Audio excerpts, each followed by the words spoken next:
Making big decisions in life is scary, but living a life of regret is even scarier. When we look at the big picture, big decisions are not easy to make because of the big risks involved. While big decisions are inevitable in life, God did not leave us on our own devices. Instead, we have the Bible as the manual of life that gives us wisdom and insight we need as we make big decisions in life. Trust in the Lord with all your heart and lean not on your own understanding. In all your ways, acknowledge Him and He shall direct your path.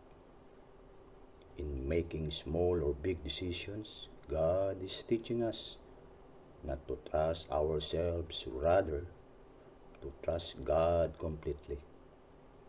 Trusting Him begins when we humbly come to God in prayer, when we recognize that we are not the know-it-all type of people, but instead we acknowledge Him as the source of all wisdom and guidance. Take the moment to ask God to give you wisdom, even as you trust Him completely in your situation.